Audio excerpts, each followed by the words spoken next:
मेरा नाम राघव है, मैं एक स्टूडेंट हूँ। मेरा नाम कार्तिक है, मैं एक स्टूडेंट हूँ। मेरा नाम है श्रीमती मेहता, मैं एक अध्यापिका हूँ।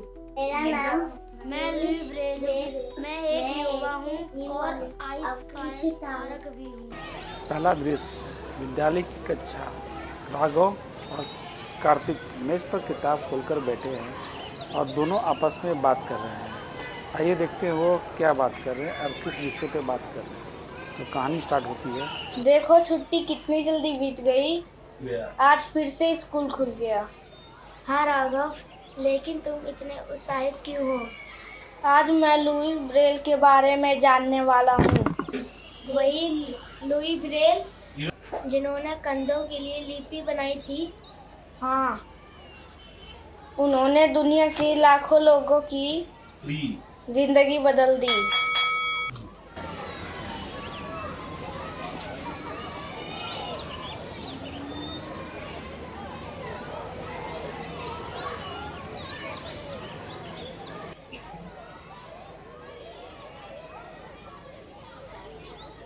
बच्चों, आज हम एक महान व्यक्ति जानेंगे। लुईस ब्रेल के जीवन के बारे में जानेंगे। सभी ध्यान से सुनो। यहाँ से दूसरा दृश्य शुरू होता है लुईस के बचपन का। तो फ्रांस के गांव से शुरू होता है। लुईस अपने पिता के कार्यशाला में खेल रहा था। ये कहानी है 4 जनवरी 1909 की। फ्रांस के एक छोटे से गांव में लुई ब्रेल का जन्म हुआ। वह बहुत ही जिज्ञासु और होनहार बालक था। दृश्य लुईस औजारों से खेलते हुए घायल हो जाता है। लुईस जो खेल रहा था और खेलते हुए औजारों से घायल हो जाता है और उसकी आंख में चोट लग जाती है। लुईस अपने पिता के कार्यशाला में औजारों से खेलते हुए उसके आंखों में चोट लग जाने के कारण उसके आंखों की रोशनी चली जाती है, लेकिन उसने कभी हार नहीं मानी। तीसरा दृश्य कहानी का तीसरा दृश्य स्कूल में प्रवेश। लुईस और पादरी महोदय मंच मैं पे भी पढ़ना चाहता हूँ। पादरी आपस जी, में मैं भी बात पढ़ना कर रहे चाहता हैं। हूँ, कुछ नया करना चाहता हूँ। लुई, तुम्हारा लगन देख के मैं प्रभावित हुई हूँ। दृष्टिबाधित बच्चों के स्कूल में दाखिला करवाऊंगी।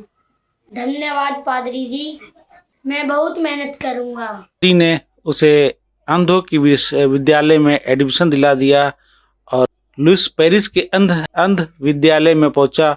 वहां भी उसने सबको प्रभावित किया। कहानी का चौथा दृश्य इसका संघर्ष और आविष्कार। मंच पर युवा लुईस रात में मेज पर काम कर रहा था और कागज और सुई रखी हुई है और वो लुईस को यह देखकर दुख हुआ कि अंधे बच्चे अक्षर को नहीं पहचान सकते हैं। वो सोचने लगा और ऐसा आविष्कार किया कि ऐसी लिपि क्यों ना बनाई जाए जिसे छूकर पढ़ा जा सके। अक्षर उभरे हुए हों तो हमें उंगली से पहचान सकते हैं। हाँ, यह तरीका होगा, यही ब्रेल लिपि होगी। वह बिंदु बनाता है और मुस्कुराता है। दिन रात की मेहनत के बाद आविष्कार लुईस की सफल हुआ। उसने बिंदुओं से बनी नई लिपि तैयार की जो दुनिया भर में ब्रेल लिपि के नाम से प्रसिद्ध हुई। कहानी का पांचवा दृश्य सफलता और प्रेरणा। लुईस अध्यापक के रूप में बच्चों को सिखाता है। बच्चों, इन बिंदुओं को पढ़ो। ज्ञान सबका अधिकार है, चाहे आंखें दिखें या ना देखें। धन्यवाद लुई सर, अब हम भी पढ़ सकते हैं। लुई ब्रेल ने अंधकार में रोशनी फैलाई। उसकी लिपि ने करोड़ों लोगों का नया जीवन दिया। कहानी का छठा दृश्य कक्षा में समापन। बात करते हुए प्रीति के अद्भुत व्यक्ति थे लुई ब्रेल।